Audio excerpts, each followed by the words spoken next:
जहां लोकसभा स्पीकर को लेकर पहली बार हो रहे चुनाव पर कांग्रेस सांसद कुमारी सैलजा ने जनता टीवी से एक्सक्लूसिव बातचीत की।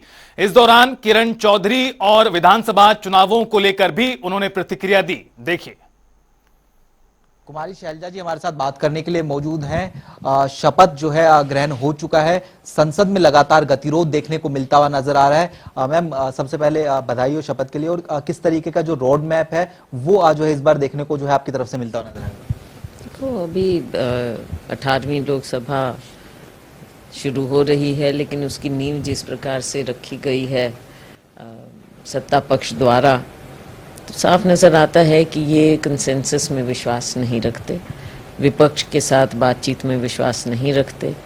आज भी जैसे स्पीकर पद को इन्होंने फिर कंट्रोवर्सी में डाल दिया है, उससे साफ नज़र आता है क्या ज़रूरत पड़ी थी। अगर बात करते स्पीकर पद तो कंसेंसस से हो जाना चाहिए था।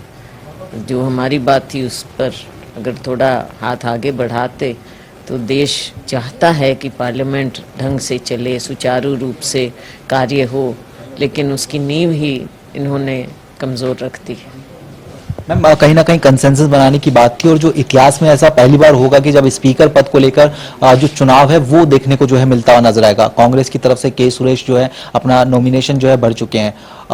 जो डिप्टी स्पीकर का पद था उसको लेकर कहीं ना कहीं कंसेंसस जो है नहीं बन रही थी। किस तरीके से आगे प्रक्रिया रहेगी? नहीं, बातचीत तो हो, कंसेंसस बनेगा अगर सरकार आगे बढ़े। उन्होंने तो बातचीत करना भी ठीक नहीं समझा।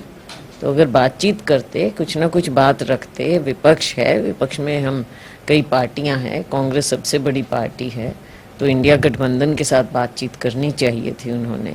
और तभी पार्लियामेंट का जो नया सेशन है, 18वीं लोकसभा है, लोगों को लगता कि आप विपक्ष के साथ मिलकर चलना चाहते हैं देश के हित में। नंबर गेम के हिसाब से मैम नंबर रहेंगे पूरे जिस प्रकार से जो है जो उम्मीदवार है वो उतारा गया विपक्ष के? नहीं, बिल्कुल हमारा पूरा प्रयास होगा, पूरा प्रयास होगा। और इसके अलावा हम हरियाणा के लिहाज से हम बात करें, किस तरीके से चूंकि 5-5 सीटें मिलती हुई नजर आएंगी, बैठकों का दौर भी देखने को मिलता नजर आएगा। कल मल्लिकार्जुन खड़गे राहुल गांधी बैठक करते हुए नजर आएंगे। किस तरह की जो प्रक्रिया है वो आने वाले समय में विधानसभा चुनाव को लेकर भी देखने को मिलेगी? 2-3 महीने में अक्टूबर में विधानसभा चुनाव है, उसके लिए हमको तैयारी करनी है और तैयारी शुरू हो चुकी है। लोकसभा से ही आपने देखा कि लोगों का मन जो है, लोगों का झुकाव है कांग्रेस पार्टी की ओर, और आगे हमारा पूरा इसमें वो रहेगा कि हमारी सरकार बने, और लोगों की यही इच्छा है कि कांग्रेस की सरकार बने। लेकिन मैम, जिस तरीके से नेता जो है छोड़कर गए हैं, किरण चौधरी की बात की जाए, कितना नुकसान आप देखती हैं या फिर कितना असर जो है पड़ता हुआ नजर आएगा? और क्या कहीं ना कहीं रोकने का प्रयास भी होना चाहिए था? बिल्कुल होना चाहिए था। छोटी छोटी बातें नहीं रखनी चाहिए, थोड़ा ध्यान रखना चाहिए था। और ये जिम्मेवारी प्रभारी की रहती है कि सबको बैलेंस करके चलें, सबको देखें कि किसको कितना। अब ये समझें कि भाई किरण चौधरी जी अब तो चली गई हैं, चलो, लेकिन ये तो देखना चाहिए था कि स्टार प्रचारक तक में आप उनकी बेटी जो कि वर्किंग प्रेसिडेंट है उनका नाम तक ना डालो। तो ये जिम्मेवारी तो है। और भी बहुत सी बातें हैं जो हम पार्टी के अंदर रखेंगे।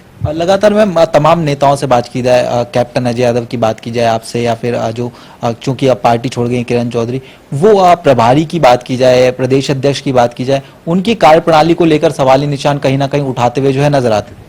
देखिए, जो प्रभारी होता है उसकी जिम्मेवारी होती है, और जिनके साथ आपको नहीं दिखाना चाहिए कि आप एक तरफ बिल्कुल इतना ज़्यादा हैं कि किसी और की तरफ आप किसी और का ध्यान ही नहीं, क्योंकि पार्टी तो सब लोगों की होती है।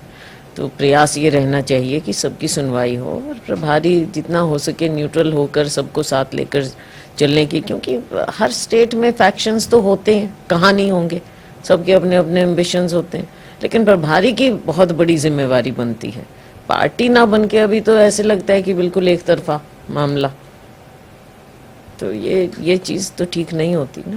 कल की बैठक को लेकर मैम किस प्रकार की तैयारी है, तमाम बातें रखी जाएंगी? हाँ, अब वहाँ पे अध्यक्ष जी हैं, राहुल जी हैं और सीनियर नेता, तो उसमें देखते हैं किस तरह से क्या आगे की तैयारी के लिए क्या दिशा निर्देश हमें मिलता है। विधानसभा चुनाव में आपकी भूमिका किस तरीके से जो है हम समझे कि क्या भूमिका में जो है कुमारी शैलजा जी देखने को मिलती हुई नजर आएंगी? हमने देखा था कि आप लोग यात्रा भी जो है निकाल चुके हैं, पूरे प्रदेश भर की बात की जाए, कुछ जो है कॉन्स्टिट्यूंसी रह गई थी। हाँ बिल्कुल, आगे के लिए पूरे प्रदेश में मेहनत करेंगे सभी हम साथी मिलकर। और जैसे लोकसभा के लिए हमने यात्रा की थी, और मैं समझती हूँ राहुल जी का संदेश जो हम लोगों तक लेकर गए लोकसभा के बारे में, तो वो काम किया। बाकी आपने देखा कि और लोग तो तब भी स्टेट की बात करते रहे, लोकसभा की तरफ तो बात भी नहीं करते थे, स्टेट की बात करते थे। लोकसभा मैनिफेस्टो हमारा आया नहीं, स्टेट की अनाउंसमेंट्स चल रही थी। तो ये कई चीज़ें हैं जो थोड़ा सुचारू रूप से चलना चाहिए। तो अब स्टेट का मामला है, तो स्टेट के लिए हम सभी लोग नीचे कार्यकर्ताओं के साथ मिलकर ज़मीन पर काम करेंगे। कहीं ना कहीं ये नजर आ रहा है कि एक पैरेलल पार्टी जो है स्टेट में चलती हुई नजर आ रही है। जिस तरीके से सेंटर मैनिफेस्टो होता था, अब स्टेट के मैनिफेस्टो की बात हो जाती है, या फिर कई ऐसे मसले हैं जहां पर जो कमिटीज की बात की जाए, तो एक पैरेलल कहीं ना कहीं पार्टी जो है देखने को मिलती है नजर आ रही है। देखो, स्टेट मैनिफेस्टो तो होता है, जब स्टेट का इलेक्शन आता है तो स्टेट मैनिफेस्टो भी बनता है। आपसे मैम बात की गई उसके लिए? अब ये चीज़ें ठीक हैं, इन चीज़ों को छोड़ो। तो सब नेता कोई भी अपने व्यूज़ उसमें दे सकते हैं, तो वो कोई बात नहीं है। स्टेट मैनिफेस्टो तो बनता है, लेकिन बात ये है ना कि आप कैसे कंसेंसस बिल्ड अप करते हो। तो स्टेट में और हर लेवल पर, हर स्तर पर नेता होते हैं जिनका अपना अपना इंटरेस्ट भी होता है, जो जिनका योगदान भी होता है। तो सबको साथ लेकर चलने का एक माहौल होना चाहिए, जो कि आज के दिन हरियाणा में प्रभारी जी नहीं दिखा पा रहे हैं। कुमारी शैलजा जी थी, जनता टीवी से तमाम मसलों को लेकर खास बातचीत कर रही थी। कैमरामैन सत्येंद्र कुमार के साथ स्पर्श शर्मा, जनता टीवी, दिल्ली।